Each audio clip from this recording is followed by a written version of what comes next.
ഓം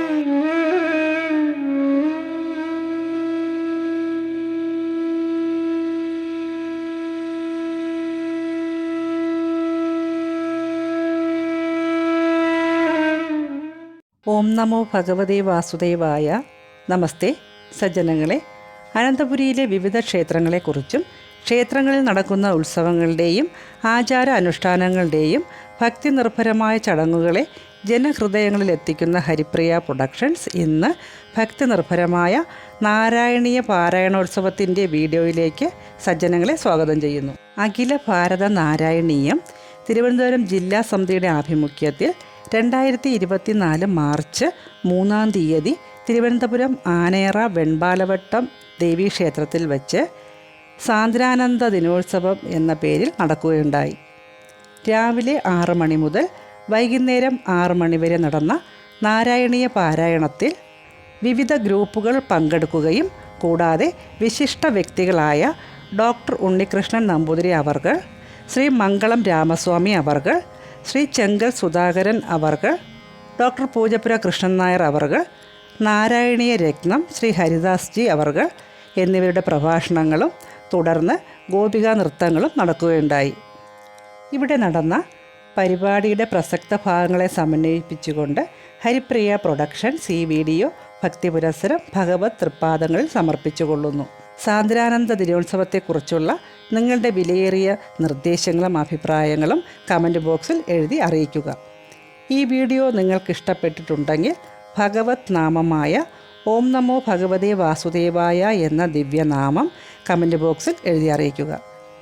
ഈ video share ചെയ്യുന്നത് വഴി ശ്രീ ഗുരുവായൂരപ്പൻ്റെ അനുഗ്രഹ കൃപാകടാക്ഷം ലഭിക്കുമാറാകട്ടെ എന്ന പ്രാർത്ഥനയോടുകൂടി ഹരിപ്രിയ പ്രൊഡക്ഷൻസിന് വേണ്ടി ഞാൻ ഹരിപ്രിയ രാജ്കുമാർ. നന്ദി, നമസ്കാരം. ലോകാ സമസ്ത സുഖിനോ ഭവന്തു.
മഹോത്സവത്തോടനുബന്ധിച്ച് അനമാലി നാരായണീയ സമിതിക്ക് 91 മുതൽ 100 ദശകം വരെ ഭഗവാന്റെ സ്തുതി വായിക്കാൻ പാരായണം ചെയ്യാൻ അവസരം നൽകിയ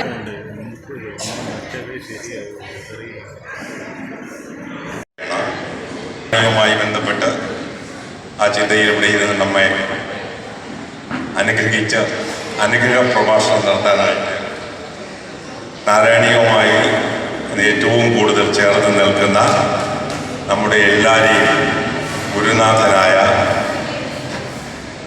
ഹരിദാസ് ജി അവർകൾ ഇവിടെ എത്തിയിട്ടുണ്ട്. നാരായണീയം പുസ്തകം കയ്യിലെടുത്ത ഒരമ്മമാർക്കും ഒരു ദിവസമെങ്കിലും നമ്മുടെ ഗുരുനാഥനെ കുറിച്ച് പ്രത്യേകിച്ച് പറയേണ്ട കാര്യമൊന്നുമില്ല. അത്രയേറെ നാരായണീയവുമായി ബന്ധപ്പെട്ടിരിക്കുകയാണ് നമ്മുടെ ഗുരുനാഥനായ ഹരിദാസ് ജി അവർകൾ. നാരായണീയത്തെ ഇത്രയും ജനകീയമാക്കാനായിട്ട് നിരന്തരം പ്രയത്നിച്ച മറ്റൊരാചാര്യൻ നമ്മുടെ കേരളത്തിൽ ഇതിന് മുമ്പേ ഉണ്ടായിട്ടില്ല, ഇപ്പോഴും ഉണ്ടായിട്ടില്ല, ഇതിന് ശേഷവും ഉണ്ടാവുമെന്ന് നമുക്ക് ചിന്തിക്കാൻ പറ്റില്ല. കാര്യം നാരായണീയം എന്ന മഹഗ്രന്ഥത്തിൻ്റെ അമൃതത്വം അല്ലെങ്കിൽ ചൈതന്യത്വം അല്ലെങ്കിൽ സത്ത് മനസ്സിലാക്കി അത് ജനഹൃദയങ്ങളിലേക്ക് അതിൻ്റെ ആശ്വാസവും സമാധാനവും സന്തോഷവും എത്തിക്കണം എന്ന് കച്ചകെട്ടിയിറങ്ങിയ, അതിനുവേണ്ടി സ്വജീവിതത്തിൻ്റെ എല്ലാ സുഖ സൗകര്യങ്ങളും മാറ്റിവെച്ച് അതിനുവേണ്ടി ഇറങ്ങി പ്രവർത്തിച്ച ഒരു മഹാഗുരുവാണ്. അതിന് അദ്ദേഹം ചെയ്തൊരു നിഷ്കാമകർമ്മമാണ്. എനിക്ക് വേണ്ടി എന്ന് ചിന്തിക്കാതെ, എനിക്ക് കിട്ടും എന്ന് വേണ്ടി ചിന്തിക്കാതെ നിങ്ങൾക്ക് വേണ്ടി ഞാൻ തരുന്നു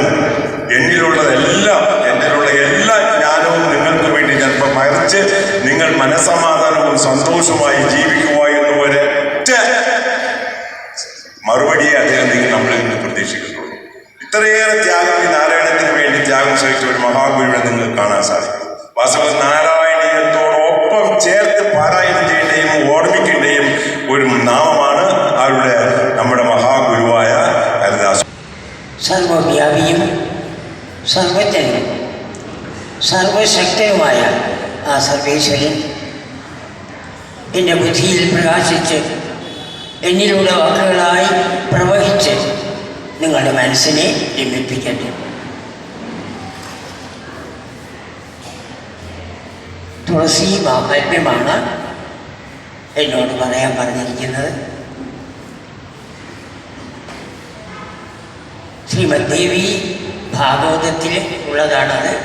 സ്കന്ധത്തിൽ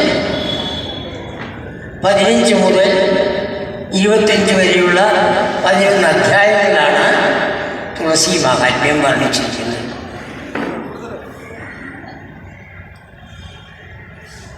ഞാൻ ആദ്യമായിട്ടാണ് ഈ വിഷയം കൈകാര്യം ചെയ്യുന്നത്. ഭാഗവതം, നാരായണീയൻ, രാമായണം, ഉപനിഷത്ത് മുതലായവരെല്ലാം അങ്ങനെ ഓടി ഓടി നടന്ന് ഇപ്പൊ ദേവി എൻ്റെ അടുത്ത് വാത് വിളിച്ചിരിക്കുകയാണ് അല്ലേ. ആർക്കും ദ്രോഹം ചെയ്തത് നമ്മൾ പരവിഘടനം പാപത്തെ ഉണ്ടാക്കുന്നതാണ്. തൻ്റെ ഉള്ളിൽ തന്നെയുള്ളതായ ഈശ്വരനെ ഭജിക്കുന്നത് നമുക്ക് ഈ ലോകത്തിലും ഇനിയുള്ള പല ലോകങ്ങളിലും ശ്രേഷ്ഠമായ ധന്യമായ ഒരു ജീവിതം കിട്ടുമെന്നുള്ള കാര്യത്തിൽ സംശയം വേണ്ട. എന്തായാലും ദേവി മഹാത്മ്യത്തിലെ തുളസി മാഹാത്മ്യത്തിലേക്ക്, ദേവി ഭാഗവതത്തിൽ തുളസി മാഹാത്മ്യത്തിലേക്ക് നമുക്ക് പ്രവേശിക്കാം. ബ്രഹ്മാവിൻ്റെ ഒരു കൽപ്പം എല്ലാവർക്കും വ്യക്തമാണ് പറയാൻ പാടുന്നത്. അതെ, ബ്രഹ്മാവിൻ്റെ ഒരു കൽപ്പം, അതായത് ഒരു ദിവസം, ഒരു പകല് 1000 ചതുർയുഗമാണ്. അത് 14 മനുക്കൾക്കായിട്ട് വീതിച്ചു കൊടുത്തിരിക്കുകയാണ്. അതിൽ ഇന്ദ്രസാവർണി മനു എന്ന വിഷ്ണുഭക്തൻ്റെ കാലത്ത് നടന്ന കഥയാണ്. അതിലാണ് ഈ തുളസി മഹാത്മ്യം പറഞ്ഞിരിക്കുന്നത്. 14 മന്വന്തരത്തിൽ ആദ്യത്തെ മന്വന്തരം സ്വയംഭൂമനുമാണ്. ഭാഗവത്തിലത് പറയുന്നുണ്ട്. ഇപ്പം നമ്മളിരിക്കുന്നത് 7ാമത്തെ മന്വന്തരം, വൈവസ്വത മന്വന്തരമാണ്. വിവസ്വാൻ എന്ന് പറഞ്ഞാൽ സൂര്യനാണ്. വിവസ്വാൻ്റെ പുത്രൻ വൈവസ്വതൻ, അദ്ദേഹം മനുവാണ്. ശ്രാദ്ധദേവൻ എന്നാണ് പേര്. അത് കഴിഞ്ഞ് ഇനി വരാൻ പോകുന്ന മന്വന്തരങ്ങൾ, അതിൽ അവസാനത്തെ മന്വന്തരമാണ് ഈ ഇന്ദ്രസാവർണി മനുവിൻ്റെ മന്വന്തരം.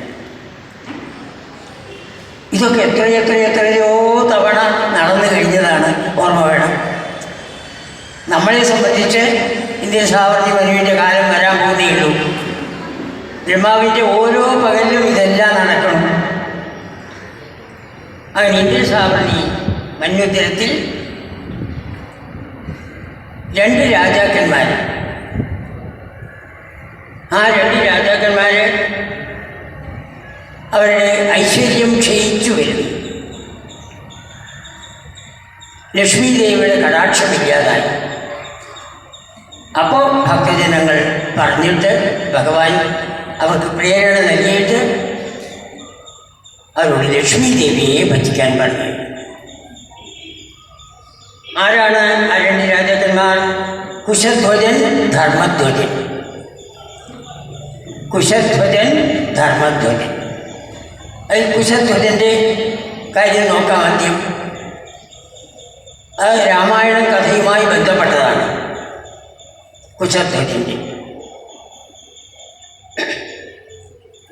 അദ്ദേഹത്തിൻ്റെ ഈ ഐശ്വര്യം നശിക്കുമ്പോൾ ലക്ഷ്മി ദേവിയെ പൂജിക്കുന്നു. പത്നി മാലാവതി ദേവി ലക്ഷ്മി ദേവിയെ പൂജിച്ച് ആ ദേവിയുടെ അനുഗ്രഹം കൊണ്ട് അതിസുന്ദരിയായി അതിജ്ഞാനിയായിരിക്കുന്ന ഒരു മകളെ പ്രസവിക്കുകയാണ്. ഗർഭത്തിലിരിക്കുമ്പോൾ തന്നെ വേദമന്ത്രങ്ങൾ ഉരുവിട്ടിരുന്നു ആ കുട്ടി. അതുകൊണ്ട് വേദവതി എന്ന പേര് വരും. രാവണൻ ദിഗ്വിജയം കഴിഞ്ഞ് അവിടെ എത്തി. കുട്ടിയുടെ സൗന്ദര്യം കണ്ടപ്പോൾ കയറി പിടിച്ചു. അപ്പോൾ രാവണനെ ശപിക്കുകയാണ്. നീ കാമപീഡിതനായിട്ട് എന്നെ തൊട്ടുവല്ലോ, എൻ്റെ ശരീരം അശുദ്ധമാക്കിയല്ലോ. അതുകൊണ്ട് നിനക്കും നിൻ്റെ കുടുംബത്തിനും അടുത്ത് തന്നെ താമസിയാതെ നാശമുണ്ടാകും. തൻ്റെ ദേഹത്തിനെ ഉപേക്ഷിക്കുക. മരിച്ചു വീണ ആ ദേഹത്തിനെ രാവണൻ ഗംഗാനദിയിൽ കൊണ്ടിടുക. ആ കുട്ടിയുടെ വേദവതിയുടെ അടുത്ത ജന്മമാണ് സീതയുടെ. അത് നമുക്ക് എല്ലാവർക്കും കഥ അറിയുന്നതാണ്. സീത രാമൻ്റെ കൂടെ കാട്ടിലേക്ക് പോയതും സീത മൂലം രാവണനും വംശം മുഴുവനും നശിച്ചത്. വേദവതി എന്ത് ശാപം നൽകിയോ ആ ശാപത്തിനനുസരിച്ച് ആ രാവണനും ബന്ധുക്കൾക്കും നാശമുണ്ടായി. അവരുടെ പാതിവൃത്യത്തിനെ നശിപ്പിച്ചു. പക്ഷേ തുളസി ഈ വീടാണ് യുദ്ധത്തിൽ ജയിച്ചിട്ടല്ല വന്നത്, എൻ്റെ പാതിവൃത്യം നശിപ്പിക്കാനാണ് വന്നത് എന്നറിഞ്ഞപ്പോൾ എന്തെന്നില്ലാത്ത ക്രോധാകുല്യാൻ. അപ്പോൾ ശങ്കരചൂടൻ്റെ വേഷത്തിലാണ് പോയിരിക്കുന്നത്. ഭഗവാൻ വിഷ്ണുവിൻ്റെ രൂപം കാണിച്ചു. എന്നിട്ടും ശാന്തയായില്ല. വിഷ്ണുവിൻ്റെ രൂപം കാണിച്ചു കൊടുത്തിട്ടും അവൾ ശാന്തയായില്ല. വിഷ്ണുവിനെ ശപിക്കുക. അങ്ങയുടെ ഹൃദയം കരിങ്കല്ലുകൊണ്ടുണ്ടാക്കിയതാണ്. ഇത്ര നിഷ്ഠുരനായ ഒരു ദേവനെ ഞാൻ കണ്ടിട്ടില്ല. അതുകൊണ്ട് അങ്ങ് കരിങ്കല്ലായി പോകട്ടെ എന്ന് ശപിച്ചു. ഭഗവാനെ സ്വീകരിച്ചു. തുളസി, നീ വളരെ കാലം എന്നെ കിട്ടാൻ വേണ്ടി തപസ് ചെയ്തു. അതിലേക്ക് വേണ്ടിയാണ് ഈ കാര്യങ്ങളെല്ലാം ചെയ്തത്. നീ ഒന്നുകൊണ്ടും ഭയപ്പെടണ്ട. ഇപ്പോൾ നിൻ്റെ ഈ ശരീരമുണ്ടല്ലോ അതൊരു നദിയായിട്ടുള്ളൂ. ഗണ്ഡകി നദി എന്നാണ് അതിൻ്റെ പേര്.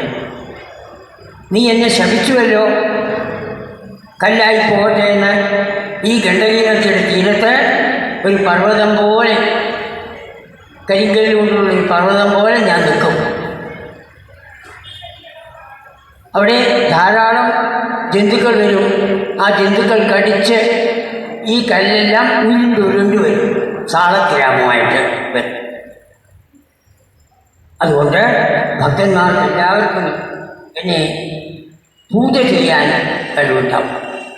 അതുപോലെ നിൻ്റെ കേശമുണ്ടല്ലോ, ആ കേശം മുഴുവൻ തുളസി വൃക്ഷമായിട്ട് മാറും. നമ്മളിവിടെയൊന്നും തുളസി വൃക്ഷമായിട്ട് കണ്ടിട്ടില്ല. പക്ഷേ വൃന്ദാവനം ഭാഗത്തിൽ പോയാൽ വൃക്ഷമായിട്ട് കാണാൻ സാധിക്കും. അങ്ങനെ തുളസി അനുഗ്രഹിച്ചു. ഭഗവാൻ പറഞ്ഞതുപോലെ അപ്പം തന്നെ തുളസി ഗണ്ഡകി നദിയായി പോയി. ഭഗവാൻ അവിടെ ഒരു ശില വലുതായിട്ടുള്ളൊരു പർവ്വതമായിട്ട് കീഴിൽ ഉള്ള സമിതി രജിസ്ട്രേഷൻ്റെ താൽക്കാലിക നമ്പറാണ് ഇപ്പോൾ തരുന്നത്. ഇതനുസരിച്ച് ഓരോ സമിതിയെയും ഓരോ ആചാര്യന്മാരെയും അതിൻ്റെ ഫിലോസഫി ക്ലാസ് എടുക്കുന്നവരായിട്ടാണ് ഇപ്പോൾ നിർണ്ണയിക്കാൻ പോകുന്നത്. അതിനുവേണ്ടിയാണ് ഇപ്പോൾ ഈ സർട്ടിഫിക്കറ്റ് കൊടുക്കുന്നത്. ഓരോ ആചാര്യന്മാരും ഓരോ സമിതിയുടെ ഫിലോസഫി ഡയറക്ടർമാരായിട്ട് അല്ലെങ്കിൽ അതിൻ്റെ ആൾക്കാരായിട്ട് അതിൻ്റെ ഗവൺമെൻറ്റിൻ്റെ വക്താക്കളായിട്ട് മാറുന്ന ഒരു സംവിധാനമാണ് ഈ സർട്ടിഫിക്കറ്റിൽ കൂടി വരാൻ പോകുന്നത്. അതുകൊണ്ട് ഈ സർട്ടിഫിക്കറ്റ് സൂക്ഷിച്ചു വെക്കണം. അതൊരു താൽക്കാലിക നമ്പറാണ് ഇപ്പോൾ തന്നിരിക്കുന്നത്. 1000 സർട്ടിഫിക്കറ്റ് വിതരണം ചെയ്ത് കഴിഞ്ഞു. 1000 അടുത്തതിൻ്റെ A1 മുതലാണ് നിങ്ങൾക്ക് ഇവിടെ തന്നത്. A5 A6 മുതലാണ് ഇവിടെ തന്നേക്കുന്നത്. കൃഷ്ണ കൃഷ്ണ ഹരേ ഹരേ ഹരേ രാമ രാമ രാമ ഹരേ ഹരേ ഹരേ കൃഷ്ണ കൃഷ്ണ കൃഷ്ണ ഹരേ ഹരേ.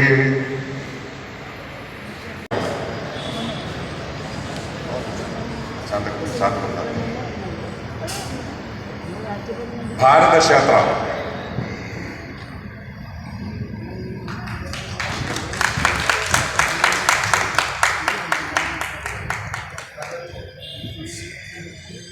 ഭരതക്ഷേത്ര 2.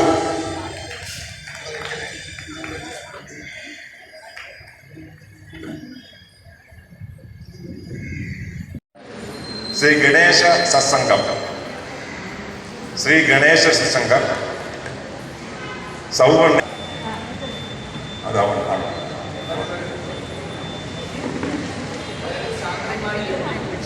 പ്രണാമം സത്സംഗം രണ്ടും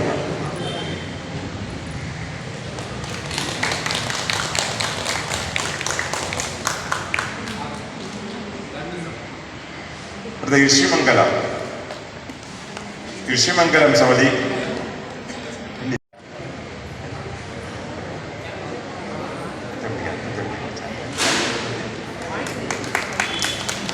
അഭയരാജാശ്രമം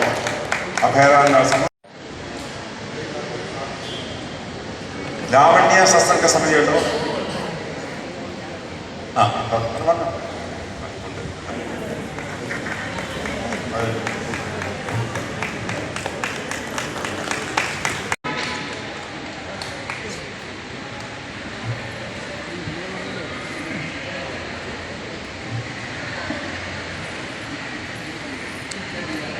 ഗീത മടക്കി കൊടുത്താൽ ഇന്ദിരാ ശ്രീകുമാർ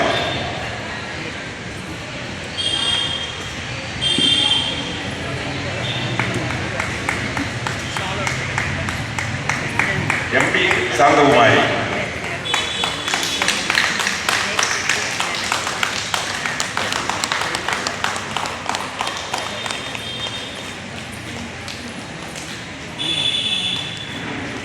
വിജയലക്ഷ്മി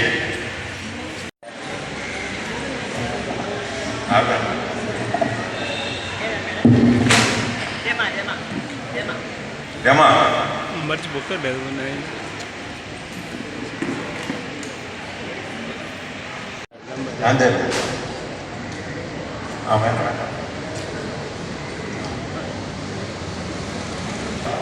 ഗോപികമാരൊക്കെ വന്നു ചേർന്നിട്ടുണ്ട്. അത് ഉടനെ തന്നെയാണ്. ഈ ഗോപിക നൃത്തത്തോടുകൂടി ഇന്നത്തെ ഈ മഹാസത്സംഗം ഇവിടെ അവസാനിക്കുകയാണ്. ഒരേ മനസ്സോടുകൂടി പ്രയത്നത്തിലുള്ളതാണ് ഇപ്പോഴും വൻ വിജയം. 250 അമ്മമാര് വരികയും ഒരു അനിഷ്ട സംഭവമില്ലാതെ അത് കണ്ട് നമുക്ക് സന്തോഷത്തോടു കൂടി സമാധാനത്തോടു കൂടി സാറ് പറയുന്ന പോലെ വീടുകളിലേക്ക് പോകാവുന്നതാണ്.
നാരായണീയത്തിൻ്റെ 3 ഭാഗങ്ങളായി തയ്യാറാക്കിയ ഈ വീഡിയോ ഇവിടെ സമ്പൂർണ്ണമാകുന്നു. ഇനി മറ്റൊരു ക്ഷേത്രവിശേഷവുമായി എത്തുന്നതുവരെ നന്ദി, നമസ്കാരം. ലോകാ സമസ്ത സുഖിനോ ഭവന്തു.